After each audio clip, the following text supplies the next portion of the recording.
ਮੇਰੇ ਪਿਆਰੇ ਦੇਸ਼ਵਾਸੀਓ ਨਮਸਕਾਰ। ਅੱਜ ਅਸੀਂ ਇੱਕ ਵਾਰ ਫੇਰ ਮਨ ਕੀ ਬਾਤ ਦੇ ਲਈ ਇਕੱਠੇ ਹੋ ਰਹੇ ਹਾਂ। 2 ਦਿਨਾਂ ਬਾਅਦ ਦਸੰਬਰ ਦਾ ਮਹੀਨਾ ਵੀ ਸ਼ੁਰੂ ਹੋ ਰਿਹਾ ਹੈ ਅਤੇ ਦਸੰਬਰ ਆਉਂਦਿਆਂ ਹੀ ਸਾਈਕੋਲੌਜੀਕਲੀ ਸਾਨੂੰ ਅਜਿਹਾ ਹੀ ਲੱਗਦਾ ਹੈ ਕਿ ਚਲੋ ਬਈ ਸਾਲ ਪੂਰਾ ਹੋ ਗਿਆ। ਇਹ ਸਾਲ ਦਾ ਆਖਰੀ ਮਹੀਨਾ ਹੈ ਅਤੇ ਨਵੇਂ ਸਾਲ ਦੇ ਲਈ ਤਾਣੇ-ਬਾਣੇ ਬੁਣਨਾ ਸ਼ੁਰੂ ਕਰ ਦਿੰਦੇ ਹਾਂ। ਇਸੇ ਮਹੀਨੇ ਨੇਵੀ ਡੇ ਅਤੇ ਆਰਮਡ ਫੋਰਸਿਸ ਫਲੈਗ ਡੇ ਵੀ ਦੇਸ਼ ਮਨਾਉਂਦਾ ਹੈ। ਸਾਨੂੰ ਸਾਰਿਆਂ ਨੂੰ ਪਤਾ ਹੈ ਕਿ 16 ਦਸੰਬਰ ਨੂੰ 1971 ਦੇ ਯੁੱਧ ਦਾ ਸਵਰਨ ਜਯੰਤੀ ਵਰ੍ਹਾ ਵੀ ਦੇਸ਼ ਮਨਾ ਰਿਹਾ ਹੈ। ਮੈਂ ਇਨ੍ਹਾਂ ਸਾਰੇ ਮੌਕਿਆਂ ਤੇ ਦੇਸ਼ ਦੇ ਸੁਰੱਖਿਆ ਬਲਾਂ ਨੂੰ ਯਾਦ ਕਰਦਾ, ਸਾਡੇ ਵੀਰਾਂ ਨੂੰ ਯਾਦ ਕਰਦਾ ਅਤੇ ਵਿਸ਼ੇਸ਼ ਰੂਪ ਵਿੱਚ ਅਜਿਹੇ ਵੀਰਾਂ ਨੂੰ ਜਨਮ ਦੇਣ ਵਾਲੀਆਂ ਵੀਰ ਮਾਤਾਵਾਂ ਨੂੰ ਯਾਦ ਕਰਦਾ। ਹਮੇਸ਼ਾ ਦੀ ਤਰ੍ਹਾਂ ਇਸ ਵਾਰ ਵੀ ਮੈਨੂੰ ਨਮੋ ਐਪ ਅਤੇ ਮਾਈਗੋਵ ਤੇ ਤੁਹਾਡੇ ਸਾਰਿਆਂ ਦੇ ਢੇਰ ਸਾਰੇ ਸੁਝਾਅ ਵੀ ਮਿਲੇ ਨੇ। ਤੁਸੀਂ ਮੈਨੂੰ ਆਪਣੇ ਪਰਿਵਾਰ ਦਾ ਇੱਕ ਹਿੱਸਾ ਮੰਨਦੇ ਹੋਏ ਆਪਣੇ ਜੀਵਨ ਦੇ ਸੁੱਖ-ਦੁੱਖ ਵੀ ਸਾਂਝੇ ਕੀਤੇ ਹੈ। ਇਸ ਵਿੱਚ ਬਹੁਤ ਸਾਰੇ ਨੌਜਵਾਨ ਵੀ ਨੇ, ਵਿਦਿਆਰਥੀ ਵਿਦਿਆਰਥਣਾਂ ਨੇ।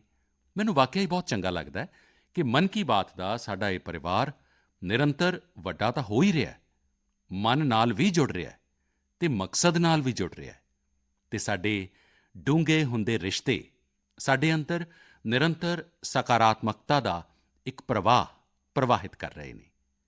ਮੇਰੇ ਪਿਆਰੇ ਦੇਸ਼ਵਾਸੀਓ, ਮੈਨੂੰ ਸੀਤਾਪੁਰ ਦੇ ਓਜਸਵੀ ਨੇ ਲਿਖਿਆ ਹੈ ਕਿ ਅੰਮ੍ਰਿਤ ਮਹੋਤਸਵ ਨਾਲ ਜੁੜੀਆਂ ਚਰਚਾਵਾਂ ਉਨ੍ਹਾਂ ਨੂੰ ਖੂਬ ਪਸੰਦ ਆ ਰਹੀਆਂ ਨੇ।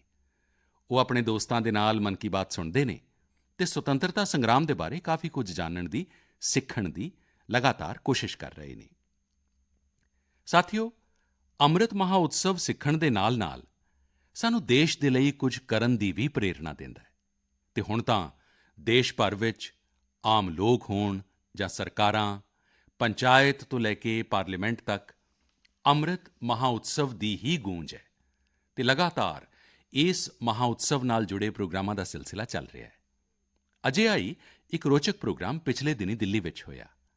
ਆਜ਼ਾਦੀ ਕੀ ਕਹਾਣੀ ਬੱਚੋਂ ਕੀ ਜ਼ੁਬਾਨੀ ਪ੍ਰੋਗਰਾਮ ਵਿੱਚ ਬੱਚਿਆਂ ਨੇ ਸੁਤੰਤਰਤਾ ਸੰਗਰਾਮ ਨਾਲ ਜੁੜੀਆਂ ਗਾਥਾਵਾਂ ਨੂੰ ਪੂਰੇ ਮਨੋਭਾਵ ਨਾਲ ਪੇਸ਼ ਕੀਤਾ। ਖਾਸ ਗੱਲ ਇਹ ਵੀ ਰਹੀ ਕਿ ਇਸ ਵਿੱਚ ਭਾਰਤ ਦੇ ਨਾਲ-ਨਾਲ ਹੀ ਨੇਪਾਲ, ਮੌਰੀਸ਼ੀਅਸ, ਤੰਜ਼ਾਨੀਆ, ਨਿਊਜ਼ੀਲੈਂਡ ਅਤੇ ਫਿਜੀ ਦੇ ਸਟੂਡੈਂਟਸ ਵੀ ਸ਼ਾਮਿਲ ਹੋਏ। ਸਾਡੇ ਦੇਸ਼ ਦਾ ਮਹਾਰਤਨ ਓਐਨਜੀਸੀ ਵੀ ਕੁਝ ਵੱਖਰੇ ਤਰੀਕੇ ਨਾਲ ਅੰਮ੍ਰਿਤ ਮਹੋਤਸਵ ਮਨਾ ਰਿਹਾ ਹੈ। ਓਐਨਜੀਸੀ ਇਨ੍ਹੀਂ ਦਿਨੀਂ ਆਇਲ ਫੀਲਡਜ਼ ਵਿੱਚ ਆਪਣੇ ਸਟੂਡੈਂਟਸ ਦੇ ਲਈ ਸਟੱਡੀ ਟੂਰ ਦਾ ਆਯੋਜਨ ਕਰ ਰਿਹਾ ਹੈ।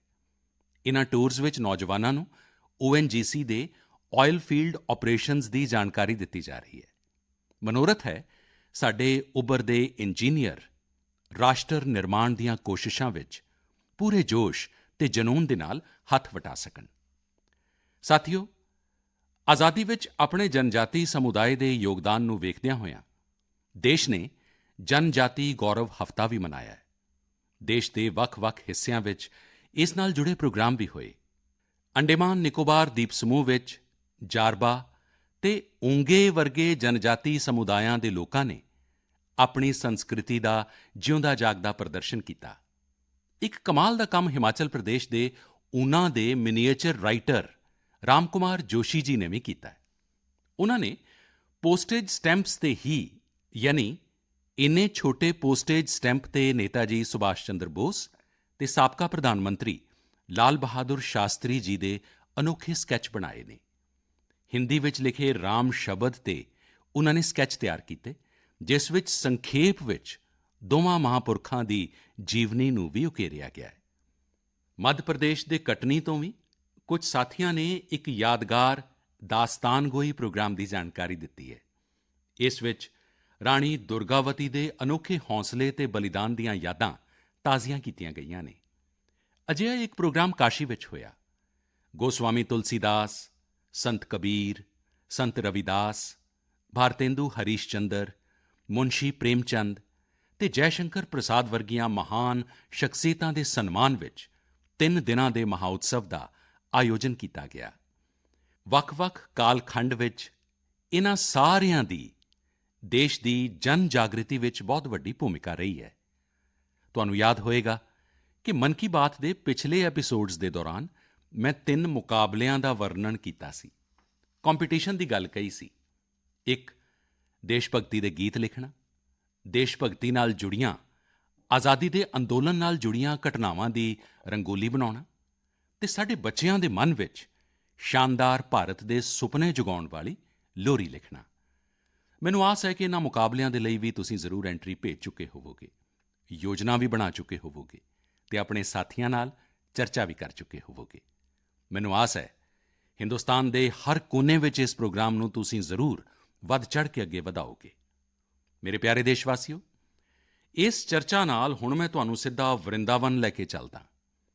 ਵਰਿੰਦਾਵਨ ਦੇ ਬਾਰੇ ਕਿਹਾ ਜਾਂਦਾ ਹੈ ਕਿ ਇਹ ਭਗਵਾਨ ਦੇ ਪਿਆਰ ਦਾ ਪ੍ਰਤੱਖ ਸਰੂਪ ਹੈ।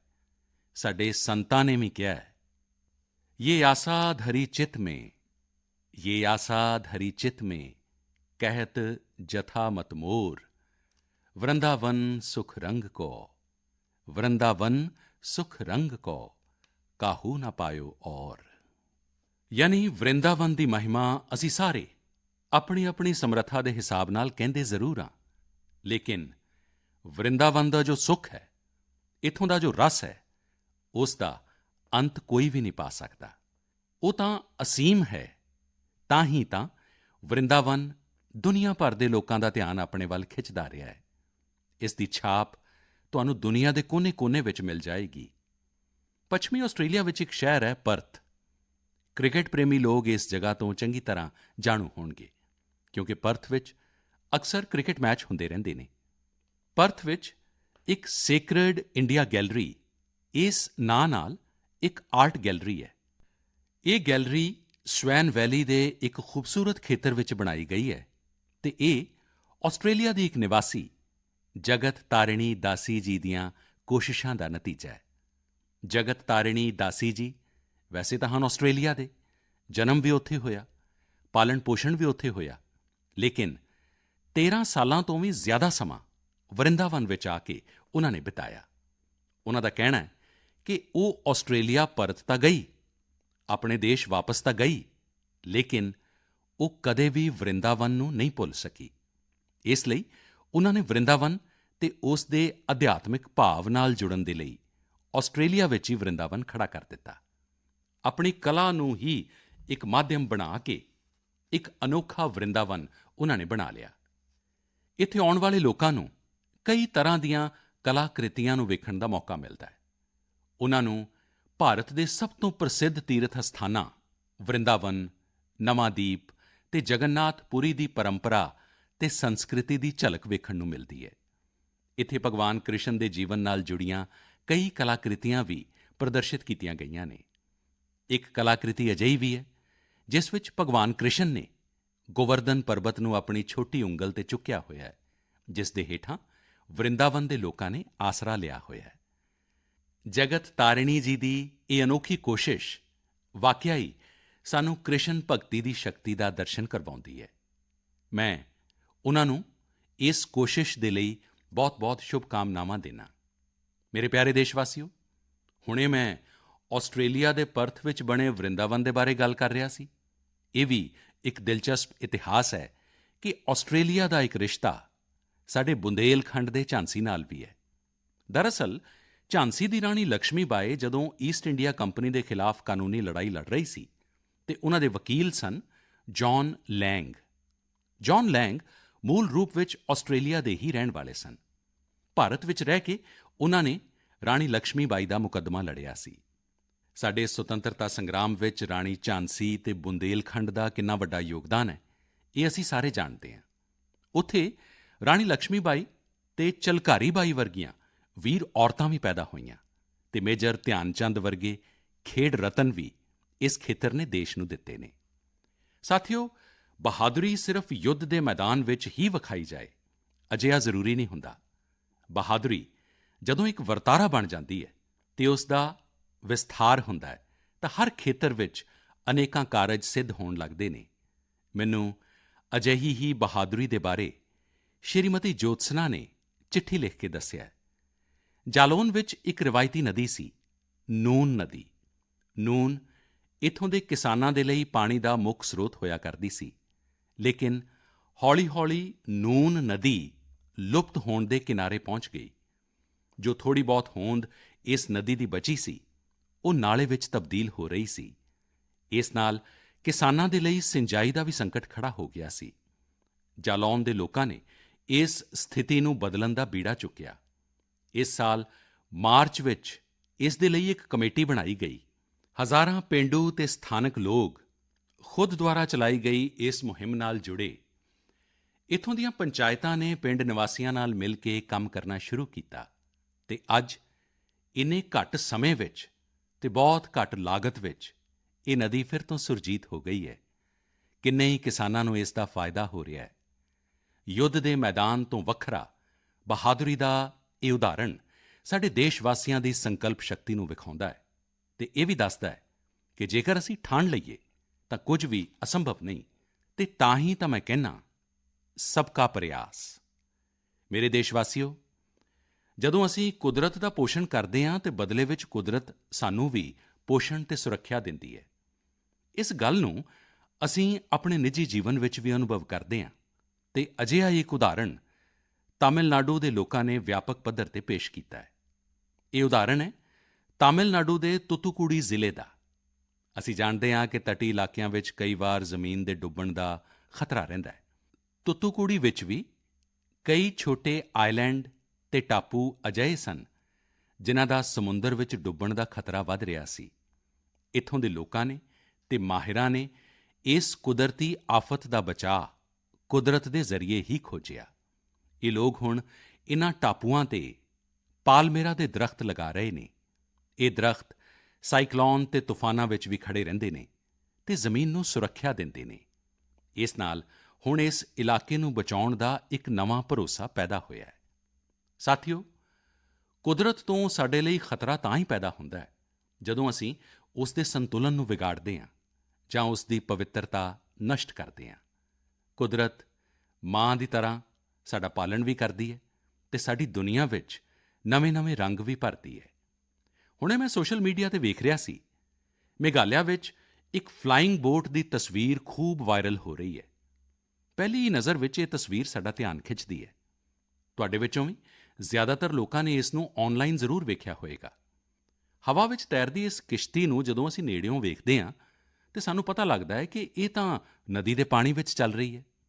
ਨਦੀ ਦਾ ਪਾਣੀ ਇੰਨਾ ਸਾਫ਼ ਹੈ ਕਿ ਸਾਨੂੰ ਉਸ ਦੀ ਤਲਹੱਟੀ ਦਿਸਦੀ ਹੈ ਅਤੇ ਕਿਸ਼ਤੀ ਹਵਾ ਵਿੱਚ ਤੈਰਦੀ ਜਿਹੀ ਲੱਗਣ ਲੱਗ ਜਾਂਦੀ ਹੈ। ਸਾਡੇ ਦੇਸ਼ ਵਿੱਚ ਅਨੇਕਾਂ ਰਾਜ ਨੇ, ਅਨੇਕਾਂ ਖੇਤਰ ਨੇ ਜਿੱਥੋਂ ਦੇ ਲੋਕਾਂ ਨੇ ਆਪਣੀ ਕੁਦਰਤੀ ਵਿਰਾਸਤ ਦੇ ਰੰਗਾਂ ਨੂੰ ਸਹੇਜ ਕੇ ਰੱਖਿਆ ਹੈ। ਇਨ੍ਹਾਂ ਲੋਕਾਂ ਨੇ ਕੁਦਰਤ ਦੇ ਨਾਲ ਮਿਲ ਕੇ ਰਹਿਣ ਦੀ ਜੀਵਨ ਸ਼ੈਲੀ ਅੱਜ ਵੀ ਜਿਉਂਦੀ ਰੱਖੀ ਹੈ। ਇਹ ਸਭ ਸਾਡੇ ਲਈ ਹੀ ਪ੍ਰੇਰਣਾ ਹੈ। ਸਾਡੇ ਆਲੇ-ਦੁਆਲੇ ਜੋ ਵੀ ਕੁਦਰਤੀ ਸਾਧਨ ਨੇ, ਅਸੀਂ ਉਹਨਾਂ ਨੂੰ ਬਚਾਈਏ, ਉਹਨਾਂ ਨੂੰ ਫਿਰ ਤੋਂ ਉਹਨਾਂ ਦਾ ਅਸਲੀ ਰੂਪ ਵਾਪਸ ਕਰੀਏ। ਇਸ ਦੇ ਵਿੱਚ ਸਾਡੇ ਸਾਰਿਆਂ ਦੀ ਭਲਾਈ ਹੈ, ਜੱਗ ਦੀ ਭਲਾਈ ਹੈ। ਮੇਰੇ ਪਿਆਰੇ ਦੇਸ਼ ਵਾਸੀਓ, ਸਰਕਾਰ ਜਦੋਂ ਯੋਜਨਾ ਬਣਾਉਂਦੀ ਹੈ, ਬਜਟ ਖਰਚ ਕਰਦੀ ਹੈ, ਸਮੇਂ 'ਤੇ ਯੋਜਨਾ ਨੂੰ ਪੂਰਾ ਕਰਦੀ ਹੈ ਤਾਂ ਲੋਕਾਂ ਨੂੰ ਲੱਗਦਾ ਹੈ ਕਿ ਉਹ ਕੰਮ ਕਰ ਰਹੀ ਹੈ। ਲੇਕਿਨ ਸਰਕਾਰ ਦੇ ਅਨੇਕਾਂ ਕੰਮਾਂ ਵਿੱਚ ਵਿਕਾਸ ਦੀਆਂ ਅਨੇਕਾਂ ਯੋਜਨਾਵਾਂ ਦੇ ਵਿਚਕਾਰ ਮਨੁੱਖੀ ਸੰਵੇਦਨਾਵਾਂ ਨਾਲ ਜੁੜੀਆਂ ਗੱਲਾਂ ਹਮੇਸ਼ਾ ਇੱਕ ਵੱਖਰਾ ਸੁੱਖ ਦਿੰਦੀਆਂ ਨੇ। ਸਰਕਾਰ ਦੇ ਯਤਨਾਂ ਨਾਲ, ਸਰਕਾਰ ਦੀਆਂ ਯੋਜਨਾਵਾਂ ਨਾਲ ਕਿਵੇਂ ਕੋਈ ਜੀਵਨ ਬਦਲਿਆ, ਉਸ ਬਦਲੇ ਹੋਏ ਜੀਵਨ ਦਾ ਅਨੁਭਵ ਕੀ ਹੈ, ਜਦੋਂ ਇਹ ਸੁਣਦੇ ਹਾਂ ਤਾਂ ਅਸੀਂ ਵੀ ਸੰਵੇਦਨਾਵਾਂ ਨਾਲ ਭਰ ਜਾਂਦੇ ਹਾਂ। ਇਹ ਮਨ ਨੂੰ ਸੰਤੁਸ਼ਟੀ ਵੀ ਦਿੰਦਾ ਅਤੇ ਉਸ ਯੋਜਨਾ ਨੂੰ ਲੋਕਾਂ ਤੱਕ ਪਹੁੰਚਾਉਣ ਦੀ ਪ੍ਰੇਰਣਾ ਵੀ ਦਿੰਦਾ ਹੈ। ਇੱਕ ਤਰ੍ਹਾਂ ਨਾਲ ਇਹ ਸਵਾਨਤ ਸੁਖਾਏ ਹੀ ਤਾਂ ਹੈ ਅਤੇ ਇਸ ਲਈ ਅੱਜ ਮਨ ਕੀ ਬਾਤ ਵਿੱਚ ਸਾਡੇ ਦੋ ਅਜਿਹੇ ਸਾਥੀ ਵੀ ਜੁੜ ਰਹੇ ਨੇ ਜੋ ਆਪਣੇ ਹੌਸਲਿਆਂ ਨਾਲ ਇੱਕ ਨਵਾਂ ਜੀਵਨ ਜਿੱਤ ਕੇ ਆਏ ਨੇ। ਇਨ੍ਹਾਂ ਨੇ ਆਯੁਸ਼ਮਾਨ ਭਾਰਤ ਯੋਜਨਾ ਦੀ ਮਦਦ ਨਾਲ ਆਪਣਾ ਇਲਾਜ ਕਰਵਾਇਆ ਅਤੇ ਇੱਕ ਨਵੀਂ ਜ਼ਿੰਦਗੀ ਦੀ ਸ਼ੁਰੂਆਤ ਕੀਤੀ ਹੈ। ਸਾਡੇ ਪਹਿਲੇ ਸਾਥੀ ਨੇ ਰਾਜੇਸ਼ ਕੁਮਾਰ ਪ੍ਰਜਾਪਤੀ, ਜਿਨ੍ਹਾਂ ਨੂੰ ਦਿਲ ਦੀ ਬਿਮਾਰੀ, ਹਾਰਟ ਦੀ ਸਮੱਸਿਆ ਸੀ। ਤਾਂ ਆਓ ਰਾਜੇਸ਼ ਜੀ ਨਾਲ ਗੱਲ ਕਰਦੇ ਹਾਂ। ਰਾਜੇਸ਼ ਜੀ, ਨਮਸਤੇ। ਨਮਸਤੇ ਸਰ, ਨਮਸਤੇ। ਤੁਹਾਡੀ ਰਾਜੇਸ਼ ਜੀ ਬਿਮਾਰੀ ਕੀ ਸੀ? ਕਿਸੇ ਡਾਕਟਰ ਦੇ ਕੋਲ ਗਏ ਹੋਵੋਗੇ, ਮੈਨੂੰ ਜ਼ਰਾ ਸਮਝਾਓ। ਸਥਾਨਕ ਡਾਕਟਰ ਨੇ ਕੁਝ ਕਿਹਾ ਹੋਵੇਗਾ, ਫਿਰ ਕਿਸੇ ਹੋਰ ਡਾਕਟਰ ਦੇ ਕੋਲ ਗਏ ਹੋਵੋਗੇ, ਫਿਰ ਤੁਸੀਂ ਫੈਸਲਾ ਨਹੀਂ ਕਰਦੇ ਹੋਵੋਗੇ ਜਾਂ ਕਰਦੇ ਹੋਵੋਗੇ। ਕੀ ਹੁੰਦਾ ਸੀ? ਜੀ, ਮੈਨੂੰ ਹਾਰਟ ਵਿੱਚ ਪ੍ਰੋਬਲਮ ਸਰ ਆ ਰਹੀ ਸੀ। ਮੇਰੇ ਸੀਨੇ ਵਿੱਚ ਜਲਨ ਹੁੰਦੀ ਸੀ ਸਰ। ਫਿਰ ਮੈਂ ਡਾਕਟਰ ਨੂੰ ਵਿਖਾਇਆ। ਡਾਕਟਰ ਨੇ ਪਹਿਲਾਂ ਤਾਂ ਦੱਸਿਆ, ਹੋ ਸਕਦਾ ਬੇਟਾ ਤੁਹਾਡੇ ਐਸਿਡ ਹੋਏਗਾ। ਤਾਂ ਮੈਂ ਕਾਫੀ ਦਿਨ ਐਸਿਡ ਦੀ ਦਵਾਈ ਕਰਵਾਈ। ਉਸ ਨਾਲ ਜਦੋਂ ਮੈਨੂੰ ਫਾਇਦਾ ਨਹੀਂ ਹੋਇਆ, ਫਿਰ ਡਾਕਟਰ ਕਪੂਰ ਨੂੰ ਵਿਖਾਇਆ ਤਾਂ ਉਹਨਾਂ ਨੇ ਕਿਹਾ, ਬੇਟਾ ਤੁਹਾਡੇ ਜੋ ਲੱਛਣ ਨੇ ਉਸ ਨਾਲ ਐਂਜੀਓਗ੍ਰਾਫੀ ਤੋਂ ਪਤਾ ਲੱਗੇਗਾ। ਫਿਰ ਉਹਨਾਂ ਨੇ ਰੈਫਰ ਕੀਤਾ ਮੈਨੂੰ ਸ਼੍ਰੀ ਰਾਮ ਮੂਰਤੀ ਵਿੱਚ।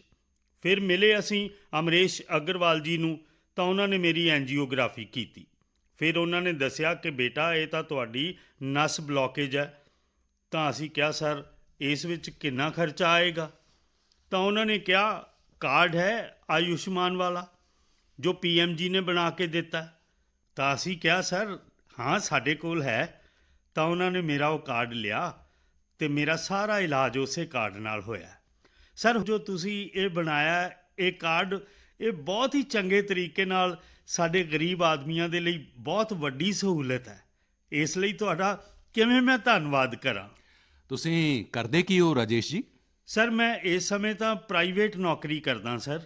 ਤੇ ਉਮਰ ਕਿੰਨੀ ਹੈ ਤੁਹਾਡੀ? ਮੇਰੀ ਉਮਰ 49 ਸਾਲ ਹੈ ਸਰ।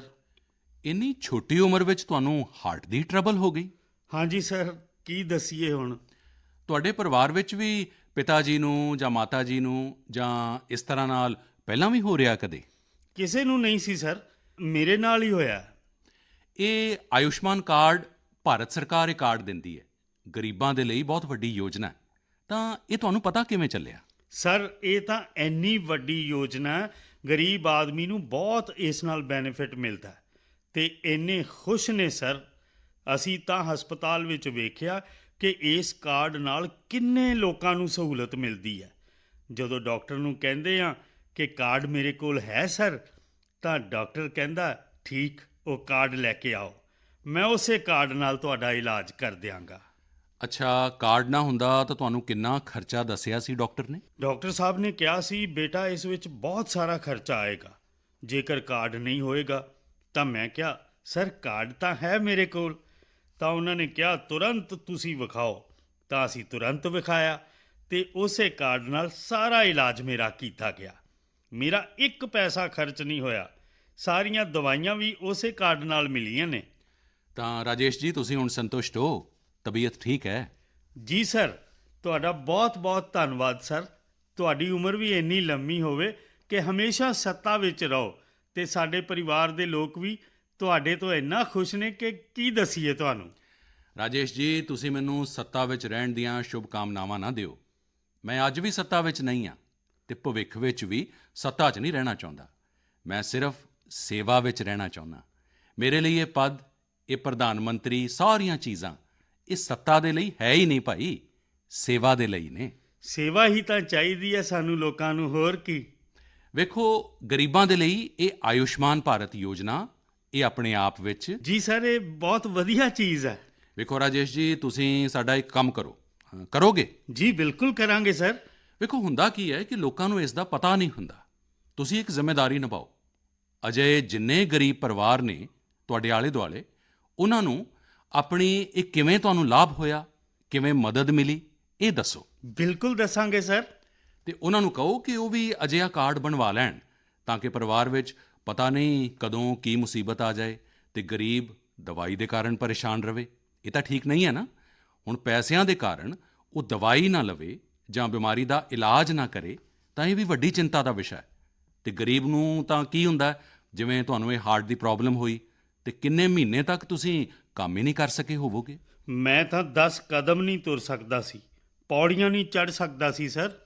ਬਸ ਤਾਂ ਤੁਸੀਂ ਰਾਜੇਸ਼ ਜੀ ਮੇਰੇ ਇੱਕ ਚੰਗੇ ਸਾਥੀ ਬਣ ਕੇ ਜਿੰਨੇ ਗਰੀਬਾਂ ਨੂੰ ਤੁਸੀਂ ਆਯੁਸ਼ਮਾਨ ਭਾਰਤ ਯੋਜਨਾ ਦੇ ਬਾਰੇ ਸਮਝਾ ਸਕਦੇ ਹੋ, ਵੈਸੇ ਬਿਮਾਰ ਲੋਕਾਂ ਦੀ ਮਦਦ ਕਰ ਸਕਦੇ ਹੋ। ਵੇਖੋ, ਤੁਹਾਨੂੰ ਵੀ ਸੰਤੋਸ਼ ਹੋਏਗਾ ਅਤੇ ਮੈਨੂੰ ਵੀ ਬਹੁਤ ਖੁਸ਼ੀ ਹੋਏਗੀ। ਅਤੇ ਚਲੋ, ਇੱਕ ਰਾਜੇਸ਼ ਜੀ ਦੀ ਤਬੀਅਤ ਤਾਂ ਠੀਕ ਹੋਈ, ਲੇਕਿਨ ਰਾਜੇਸ਼ ਜੀ ਨੇ ਸੈਂਕੜੇ ਲੋਕਾਂ ਦੀ ਤਬੀਅਤ ਠੀਕ ਕਰਵਾ ਦਿੱਤੀ। ਆਯੁਸ਼ਮਾਨ ਭਾਰਤ ਯੋਜਨਾ ਇਹ ਗਰੀਬਾਂ ਦੇ ਲਈ ਹੈ, ਮੱਧਮ ਵਰਗ ਦੇ ਲਈ ਹੈ, ਆਮ ਪਰਿਵਾਰਾਂ ਦੇ ਲਈ ਹੈ। ਘਰ ਘਰ ਇਸ ਗੱਲ ਨੂੰ ਪਹੁੰਚਾਓਗੇ ਤੁਸੀਂ? ਬਿਲਕੁਲ ਪਹੁੰਚਾਵਾਂਗੇ ਸਰ। ਅਸੀਂ ਤਾਂ ਉੱਥੇ ਹੀ 3 ਦਿਨ ਰੁਕੇ ਨਾ ਸਰ, ਤਾਂ ਵਿਚਾਰੇ ਬਹੁਤ ਲੋਕ ਸਨ। ਸਾਰੀਆਂ ਸਹੂਲਤਾਂ ਉਹਨਾਂ ਨੂੰ ਦੱਸੀਆਂ। ਕਾਰਡ ਹੋਵੇਗਾ ਤਾਂ ਫ੍ਰੀ ਵਿੱਚ ਹੋ ਜਾਏਗਾ।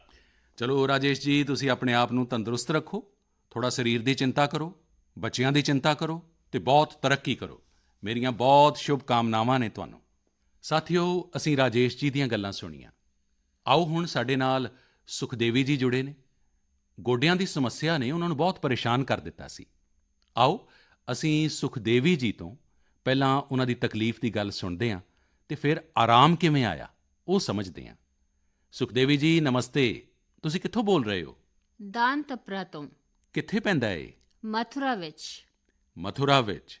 ਫਿਰ ਤਾਂ ਸੁਖਦੇਵੀ ਜੀ ਤੁਹਾਨੂੰ ਨਮਸਤੇ ਵੀ ਕਹਿਣੀ ਹੈ ਅਤੇ ਨਾਲ-ਨਾਲ ਰਾਧੇ ਰਾਧੇ ਵੀ ਕਹਿਣਾ ਹੋਏਗਾ।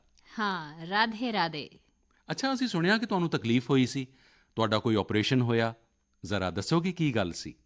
ਹਾਂ, ਮੇਰਾ ਗੋਡਾ ਖਰਾਬ ਹੋ ਗਿਆ ਸੀ ਤਾਂ ਆਪਰੇਸ਼ਨ ਹੋਇਆ ਹੈ ਮੇਰਾ, ਪ੍ਰਯਾਗ ਹਸਪਤਾਲ ਵਿੱਚ।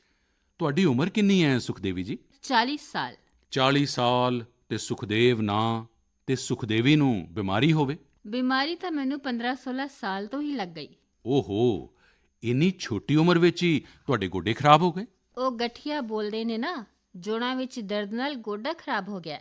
ਤਾਂ 16 ਤੋਂ 40 ਸਾਲ ਦੀ ਉਮਰ ਤੱਕ ਤੁਸੀਂ ਇਸ ਦਾ ਇਲਾਜ ਨਹੀਂ ਕਰਵਾਇਆ? ਨਹੀਂ ਕਰਵਾਇਆ ਸੀ। ਦਰਦ ਦੀ ਦਵਾਈ ਖਾਂਦੇ ਰਹੇ। ਛੋਟੇ-ਮੋਟੇ ਡਾਕਟਰਾਂ ਨੇ ਤਾਂ ਆਹ ਦੇਸੀ ਦਵਾਈ ਹੈ, ਵੈਸੀ ਦਵਾਈ ਹੈ, ਝੋਲਾ ਛਾਪ ਡਾਕਟਰਾਂ ਨੇ ਤਾਂ ਐਸੀਆਂ ਦਵਾਈ ਦਿੱਤੀਆਂ ਕਿ ਉਹਨਾਂ ਨਾਲ ਗੋਡਾ ਚੱਲਣਾ ਵੀ ਬੰਦ ਹੋ ਗਿਆ। 1-2 ਕਿਲੋਮੀਟਰ ਪੈਦਲ ਤੁਰੀ ਤਾਂ ਗੋਡਾ ਖਰਾਬ ਹੋ ਗਿਆ ਮੇਰਾ। ਤਾਂ ਸੁਖਦੇਵੀ ਜੀ, ਆਪਰੇਸ਼ਨ ਦਾ ਵਿਚਾਰ ਕਿਵੇਂ ਆਇਆ? ਉਸ ਦੇ ਪੈਸਿਆਂ ਦਾ ਕੀ ਪ੍ਰਬੰਧ ਕੀਤਾ? ਕਿਵੇਂ ਹੋਇਆ ਇਹ ਸਭ? ਮੈਂ ਤਾਂ ਆਯੁਸ਼ਮਾਨ ਕਾਰਡ ਨਾਲ ਇਲਾਜ ਕਰਵਾਇਆ ਹੈ। ਤਾਂ ਤੁਹਾਨੂੰ ਆਯੁਸ਼ਮਾਨ ਕਾਰਡ ਮਿਲ ਗਿਆ ਸੀ? ਹਾਂ। ਅਤੇ ਆਯੁਸ਼ਮਾਨ ਕਾਰਡ ਨਾਲ ਗਰੀਬਾਂ ਦਾ ਮੁਫਤ ਇਲਾਜ ਹੁੰਦਾ ਹੈ, ਇਹ ਪਤਾ ਸੀ? ਸਕੂਲ ਵਿੱਚ ਮੀਟਿੰਗ ਹੋ ਰਹੀ ਸੀ, ਉੱਥੋਂ ਮੇਰੇ ਪਤੀ ਨੂੰ ਪਤਾ ਚੱਲਿਆ ਤਾਂ ਕਾਰਡ ਬਣਵਾਇਆ ਮੇਰੇ ਨਾਮ ਦਾ। ਹਾਂ। ਫਿਰ ਇਲਾਜ ਕਰਵਾਇਆ ਕਾਰਡ ਨਾਲ ਤੇ ਮੈਂ ਕੋਈ ਪੈਸਾ ਨਹੀਂ ਲਾਇਆ। ਕਾਰਡ ਨਾਲ ਇਲਾਜ ਹੋਇਆ ਹੈ ਮੇਰਾ, ਖੂਬ ਵਧੀਆ ਇਲਾਜ ਹੋਇਆ ਹੈ। ਅੱਛਾ, ਡਾਕਟਰ ਪਹਿਲਾਂ ਜੇਕਰ ਕਾਰਡ ਨਾ ਹੁੰਦਾ ਤਾਂ ਕਿੰਨਾ ਖਰਚਾ ਦੱਸਦੇ ਸਨ? 2.5 ਲੱਖ ਰੁਪਏ, 3 ਲੱਖ ਰੁਪਏ। 6-7 ਸਾਲਾਂ ਤੋਂ ਪਈ ਹਾਂ ਮੰਜੀ ਤੇ। ਇਹ ਕਹਿੰਦੀ ਸੀ, ਹੇ ਰੱਬਾ ਮੈਨੂੰ ਲੈ ਜਾ ਤੂੰ, ਮੈਂ ਨਹੀਂ ਜੀਣਾ। 6-7 ਸਾਲ ਤੋਂ ਮੰਜੀ ਤੇ ਸੀ? ਓ ਹੋ। ਹਾਂ। ਓ ਹੋ। ਬਿਲਕੁਲ ਹੀ ਉੱਠਿਆ ਬੈਠਿਆ ਨਹੀਂ ਜਾਂਦਾ। ਤਾਂ ਹੁਣ ਤੁਹਾਡਾ ਗੋਡਾ ਪਹਿਲਾਂ ਨਾਲੋਂ ਠੀਕ ਹੋਇਆ? ਮੈਂ ਖੂਬ ਘੁੰਮਦੀ ਹਾਂ, ਫਿਰਦੀ ਹਾਂ, ਕਿਚਨ ਦਾ ਕੰਮ ਕਰਦੀ ਹਾਂ, ਘਰ ਦਾ ਕੰਮ ਕਰਦੀ ਹਾਂ, ਬੱਚਿਆਂ ਨੂੰ ਖਾਣਾ ਬਣਾ ਕੇ ਦਿੰਦੀ ਹਾਂ। ਤਾਂ ਮਤਲਬ ਆਯੁਸ਼ਮਾਨ ਭਾਰਤ ਕਾਰਡ ਨੇ ਤੁਹਾਨੂੰ ਸੱਚਮੁੱਚ ਆਯੁਸ਼ਮਾਨ ਬਣਾ ਦਿੱਤਾ। ਬਹੁਤ ਧੰਨਵਾਦ। ਤੁਹਾਡੀ ਯੋਜਨਾ ਦੀ ਵਜ੍ਹਾ ਨਾਲ ਠੀਕ ਹੋ ਗਈ, ਆਪਣੇ ਪੈਰਾਂ ਤੇ ਖੜੀ ਹੋ ਗਈ। ਤਾਂ ਹੁਣ ਤਾਂ ਬੱਚਿਆਂ ਨੂੰ ਵੀ ਆਨੰਦ ਆਉਂਦਾ ਹੋਵੇਗਾ? ਹਾਂ ਜੀ, ਬੱਚਿਆਂ ਨੂੰ ਤਾਂ ਬਹੁਤ ਹੀ ਪਰੇਸ਼ਾਨੀ ਹੁੰਦੀ ਸੀ। ਹੁਣ ਮਾਂ ਪਰੇਸ਼ਾਨ ਹੈ ਤਾਂ ਬੱਚਾ ਵੀ ਪਰੇਸ਼ਾਨ ਹੈ। ਵੇਖੋ, ਸਾਡੇ ਜੀਵਨ ਵਿੱਚ ਸਭ ਤੋਂ ਵੱਡਾ ਸੁੱਖ ਸਾਡੀ ਸਿਹਤ ਹੀ ਹੁੰਦੀ ਹੈ। ਇਹ ਸੁਖੀ ਜੀਵਨ ਸਭ ਨੂੰ ਮਿਲੇ, ਇਹੀ ਆਯੁਸ਼ਮਾਨ ਭਾਰਤ ਦੀ ਭਾਵਨਾ ਹੈ। ਚਲੋ ਸੁਖਦੇਵੀ ਜੀ, ਮੇਰੀਆਂ ਤੁਹਾਨੂੰ ਬਹੁਤ ਸ਼ੁਭ ਕਾਮਨਾਵਾਂ। ਫਿਰ ਤੋਂ ਇੱਕ ਵਾਰ ਤੁਹਾਨੂੰ ਰਾਧੇ ਰਾਧੇ। ਰਾਧੇ ਰਾਧੇ। ਨਮਸਤੇ। ਮੇਰੇ ਪਿਆਰੇ ਦੇਸ਼-ਵਾਸੀਓ, ਨੌਜਵਾਨਾਂ ਨਾਲ ਸਮਰਿੱਧ ਹਰ ਦੇਸ਼ ਵਿੱਚ 3 ਚੀਜ਼ਾਂ ਬਹੁਤ ਮਾਇਨੇ ਰੱਖਦੀਆਂ ਨੇ। ਉਹ ਤਾਂ ਕਦੇ-ਕਦੇ ਨੌਜਵਾਨ ਦੀ ਸੱਚੀ ਪਛਾਣ ਬਣ ਜਾਂਦੀ ਹੈ। ਪਹਿਲੀ ਚੀਜ਼ ਹੈ ਆਈਡੀਆਜ਼ ਅਤੇ ਇਨੋਵੇਸ਼ਨ, ਦੂਸਰੀ ਹੈ ਖਤਰਾ ਲੈਣ ਦਾ ਜਜ਼ਬਾ ਅਤੇ ਤੀਸਰੀ ਹੈ ਕੈਨ ਡੂ ਸਪਿਰਿਟ, ਯਾਨੀ ਕਿਸੇ ਵੀ ਕੰਮ ਨੂੰ ਪੂਰਾ ਕਰਨ ਦੀ ਜ਼ਿੱਦ।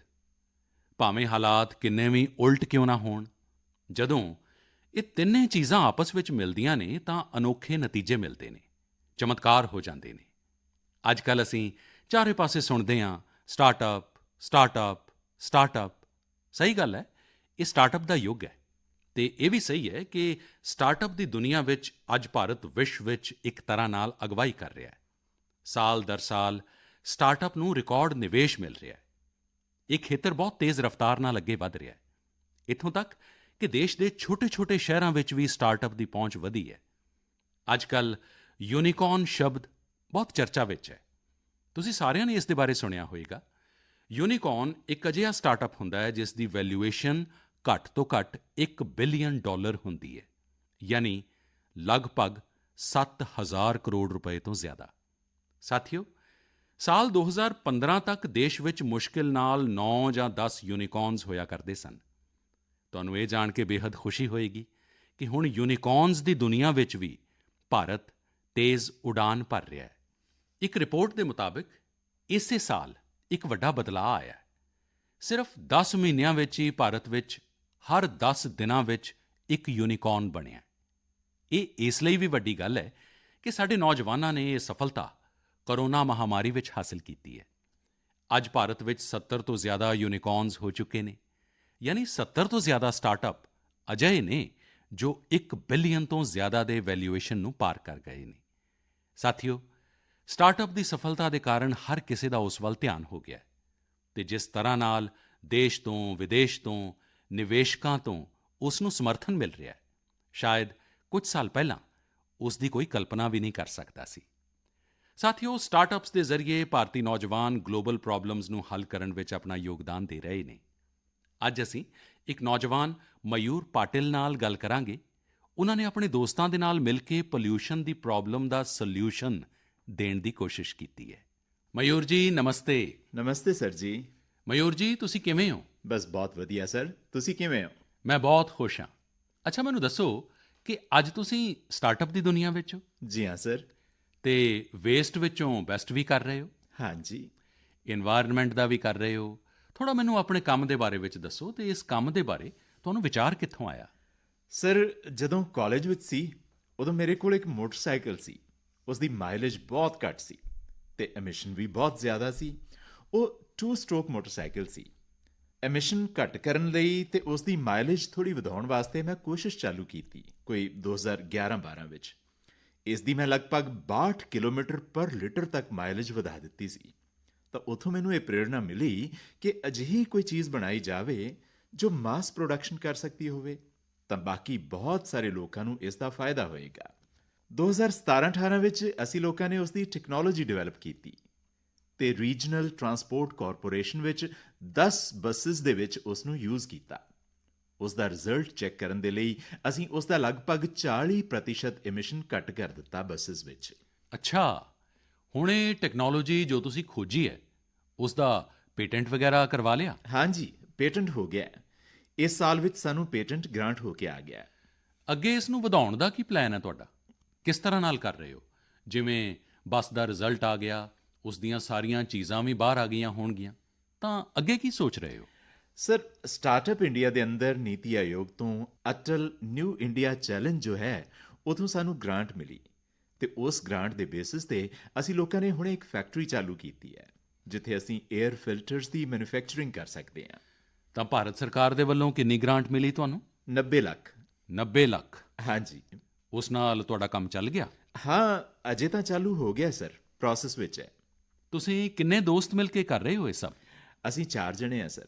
ਚਾਰੇ ਪਹਿਲਾਂ ਇਕੱਠੇ ਹੀ ਪੜ੍ਹਦੇ ਸੀ ਅਤੇ ਉਸ ਸਮੇਂ ਹੀ ਤੁਹਾਨੂੰ ਇਹ ਵਿਚਾਰ ਆਇਆ ਸੀ ਅੱਗੇ ਵਧਣ ਦਾ? ਹਾਂਜੀ ਹਾਂਜੀ, ਅਸੀਂ ਕਾਲਜ ਵਿੱਚ ਹੀ ਸੀ ਅਤੇ ਕਾਲਜ ਵਿੱਚ ਅਸੀਂ ਲੋਕਾਂ ਨੇ ਸਭ ਸੋਚਿਆ। ਇਹ ਮੇਰਾ ਆਈਡੀਆ ਸੀ ਕਿ ਮੇਰੇ ਮੋਟਰਸਾਈਕਲ ਦਾ ਐਟਲੀਸਟ ਪੋਲਿਊਸ਼ਨ ਘੱਟ ਹੋ ਜਾਵੇ ਅਤੇ ਮਾਈਲੇਜ ਵੀ ਵੱਧ ਜਾਵੇ। ਅੱਛਾ, ਪੋਲਿਊਸ਼ਨ ਘੱਟ ਕਰਦੇ ਹਾਂ, ਮਾਈਲੇਜ ਵਧਾਉਂਦੇ ਹਾਂ, ਤਾਂ ਐਵਰੇਜ ਖਰਚਾ ਕਿੰਨਾ ਬਚਦਾ ਹੋਏਗਾ? ਸਰ, ਮੋਟਰਸਾਈਕਲ 'ਤੇ ਅਸੀਂ ਟੈਸਟ ਕੀਤਾ ਸੀ। ਉਸ ਦੀ ਮਾਈਲੇਜ ਸੀ 25 ਕਿਲੋਮੀਟਰ ਪਰ ਲੀਟਰ।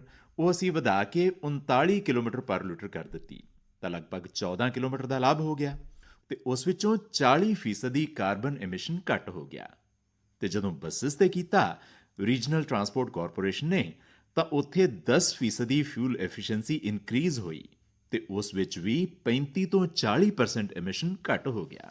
ਮਯੂਰ, ਮੈਨੂੰ ਬਹੁਤ ਚੰਗਾ ਲੱਗਾ ਤੁਹਾਡੇ ਨਾਲ ਗੱਲ ਕਰਕੇ ਅਤੇ ਆਪਣੇ ਸਾਥੀਆਂ ਨੂੰ ਮੇਰੇ ਵੱਲੋਂ ਵਧਾਈ ਦਿਓ ਅਤੇ ਕਾਲਜ ਲਾਈਫ ਵਿੱਚ ਖੁਦ ਦੀ ਜੋ ਸਮੱਸਿਆ ਸੀ ਉਸ ਸਮੱਸਿਆ ਦਾ ਹੱਲ ਵੀ ਤੁਸੀਂ ਲੱਭਿਆ ਅਤੇ ਹੁਣ ਉਸ ਵਿੱਚੋਂ ਜੋ ਰਸਤਾ ਚੁਣਿਆ ਉਸ ਨੇ ਵਾਤਾਵਰਣ ਦੀ ਸਮੱਸਿਆ ਨੂੰ ਐਡਰੈਸ ਕਰਨ ਦੇ ਲਈ ਤੁਸੀਂ ਬੀੜਾ ਚੁੱਕਿਆ। ਅਤੇ ਇਹ ਸਾਡੇ ਦੇਸ਼ ਦੇ ਨੌਜਵਾਨਾਂ ਦੀ ਸਮਰੱਥਾ ਹੀ ਹੈ ਕਿ ਕੋਈ ਵੀ ਵੱਡੀ ਚੁਣੌਤੀ ਲੈਂਦੇ ਨੇ ਅਤੇ ਰਸਤੇ ਖੋਜ ਰਹੇ ਨੇ।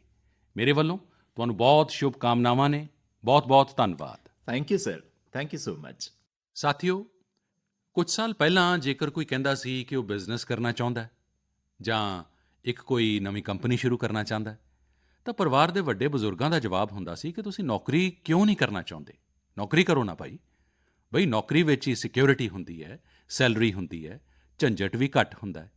ਲੇਕਿਨ ਅੱਜ ਜਦੋਂ ਕੋਈ ਆਪਣੀ ਕੰਪਨੀ ਸ਼ੁਰੂ ਕਰਨਾ ਚਾਹੁੰਦਾ ਹੈ ਤਾਂ ਉਸ ਦੇ ਆਲੇ ਦੁਆਲੇ ਦੇ ਸਾਰੇ ਲੋਕ ਬਹੁਤ ਉਤਸ਼ਾਹਿਤ ਹੁੰਦੇ ਨੇ ਅਤੇ ਉਸ ਵਿੱਚ ਉਸ ਦਾ ਪੂਰਾ ਸਪੋਰਟ ਵੀ ਕਰਦੇ ਨੇ। ਸਾਥੀਓ, ਭਾਰਤ ਦੀ ਗਰੋਥ ਸਟੋਰੀ ਦਾ ਇਹ ਟਰਨਿੰਗ ਪੁਆਇੰਟ ਹੈ ਜਿੱਥੇ ਹੁਣ ਲੋਕ ਸਿਰਫ ਜੌਬ ਸੀਕਰਸ ਬਣਨ ਦਾ ਸੁਪਨਾ ਹੀ ਨਹੀਂ ਵੇਖ ਰਹੇ, ਬਲਕਿ ਜੌਬ ਕ੍ਰੀਏਟਰਸ ਵੀ ਬਣ ਰਹੇ ਨੇ। ਇਸ ਨਾਲ ਵਿਸ਼ਵ ਮੰਚ ਤੇ ਭਾਰਤ ਦੀ ਸਥਿਤੀ ਹੋਰ ਮਜ਼ਬੂਤ ਬਣੇਗੀ। ਮੇਰੇ ਪਿਆਰੇ ਦੇਸ਼ਵਾਸੀਓ, ਅੱਜ ਮਨ ਕੀ ਬਾਤ ਵਿੱਚ ਅਸੀਂ ਅੰਮ੍ਰਿਤ ਮਹੋਤਸਵ ਦੀ ਗੱਲ ਕੀਤੀ। ਅੰਮ੍ਰਿਤ ਕਾਲ ਵਿੱਚ ਕਿਵੇਂ ਸਾਡੇ ਦੇਸ਼ਵਾਸੀ ਨਵੇਂ-ਨਵੇਂ ਸੰਕਲਪਾਂ ਨੂੰ ਪੂਰਾ ਕਰ ਰਹੇ ਨੇ, ਇਸ ਦੀ ਚਰਚਾ ਕੀਤੀ ਤੇ ਨਾਲ ਹੀ ਦਸੰਬਰ ਮਹੀਨੇ ਵਿੱਚ ਫੌਜ ਦੀ ਬਹਾਦਰੀ ਨਾਲ ਜੁੜੇ ਹੋਏ ਮੌਕਿਆਂ ਦਾ ਵੀ ਜ਼ਿਕਰ ਕੀਤਾ। ਦਸੰਬਰ ਮਹੀਨੇ ਵਿੱਚ ਹੀ ਇੱਕ ਹੋਰ ਵੱਡਾ ਦਿਨ ਸਾਹਮਣੇ ਆਉਂਦਾ ਹੈ, ਜਿਸ ਤੋਂ ਅਸੀਂ ਪ੍ਰੇਰਣਾ ਲੈਂਦੇ ਹਾਂ। ਇਹ ਦਿਨ ਹੈ 6 ਦਸੰਬਰ ਨੂੰ ਬਾਬਾ ਸਾਹਿਬ ਅੰਬੇਡਕਰ ਦੀ ਬਰਸੀ। ਬਾਬਾ ਸਾਹਿਬ ਨੇ ਆਪਣਾ ਪੂਰਾ ਜੀਵਨ ਦੇਸ਼ ਤੇ ਸਮਾਜ ਦੇ ਲਈ ਆਪਣੇ ਫਰਜ਼ਾਂ ਨੂੰ ਪੂਰਾ ਕਰਨ ਦੇ ਲਈ ਸਮਰਪਿਤ ਕੀਤਾ ਸੀ। ਅਸੀਂ ਦੇਸ਼ਵਾਸੀ ਸਾਡੇ ਸੰਵਿਧਾਨ ਦੀ ਵੀ ਮੂਲ ਭਾਵਨਾ ਨੂੰ ਕਦੇ ਨਾ ਭੁੱਲੀਏ। ਸਾਡਾ ਸੰਵਿਧਾਨ ਸਾਰੇ ਦੇਸ਼ਵਾਸੀਆਂ ਤੋਂ ਆਪਣੇ-ਆਪਣੇ ਫਰਜ਼ਾਂ ਦੇ ਪਾਲਣ ਦੀ ਆਸ ਕਰਦਾ ਹੈ। ਆਓ ਅਸੀਂ ਵੀ ਸੰਕਲਪ ਲਈਏ ਕਿ ਅੰਮ੍ਰਿਤ ਮਹੋਤਸਵ ਵਿੱਚ ਅਸੀਂ ਫਰਜ਼ਾਂ ਨੂੰ ਪੂਰੀ ਨਿਸ਼ਠਾ ਨਾਲ ਨਿਭਾਉਣ ਦੀ ਕੋਸ਼ਿਸ਼ ਕਰਾਂਗੇ। ਇਹੀ ਬਾਬਾ ਸਾਹਿਬ ਦੇ ਲਈ ਸਾਡੀ ਸੱਚੀ ਸ਼ਰਧਾਂਜਲੀ ਹੋਏਗੀ। ਸਾਥੀਓ, ਹੁਣ ਅਸੀਂ ਦਸੰਬਰ ਮਹੀਨੇ ਵਿੱਚ ਪ੍ਰਵੇਸ਼ ਕਰ ਰਹੇ ਹਾਂ। ਸੁਭਾਵਿਕ ਹੈ ਅਗਲੀ ਮਨ ਕੀ ਬਾਤ 2021 ਦੀ ਇਸ ਸਾਲ ਦੀ ਆਖਰੀ ਮਨ ਕੀ ਬਾਤ ਹੋਏਗੀ। 2022 ਵਿੱਚ ਫਿਰ ਤੋਂ ਯਾਤਰਾ ਸ਼ੁਰੂ ਕਰਾਂਗੇ ਤੇ ਮੈਂ ਤੁਹਾਡੇ ਕੋਲੋਂ ਢੇਰ ਸਾਰੇ ਸੁਝਾਵਾਂ ਦੀ ਆਸ ਕਰਦਾ ਹੀ ਰਹਿਣਾ, ਕਰਦਾ ਰਹਾਂਗਾ। ਤੁਸੀਂ ਇਸ ਸਾਲ ਨੂੰ ਕਿਵੇਂ ਵਿਦਾ ਕਰ ਰਹੇ ਹੋ, ਨਵੇਂ ਸਾਲ ਵਿੱਚ ਕੀ ਕੁਝ ਕਰਨ ਵਾਲੇ ਹੋ, ਇਹ ਵੀ ਜ਼ਰੂਰ ਦੱਸੋ। ਤੇ ਹਾਂ, ਇਹ ਕਦੇ ਨਾ ਭੁੱਲਣਾ, ਕਰੋਨਾ ਅਜੇ ਗਿਆ ਨਹੀਂ। ਸਾਵਧਾਨੀ ਵਰਤਣਾ ਸਾਡੇ ਸਾਰਿਆਂ ਦੀ ਜ਼ਿੰਮੇਵਾਰੀ ਹੈ। ਬਹੁਤ-ਬਹੁਤ ਧੰਨਵਾਦ।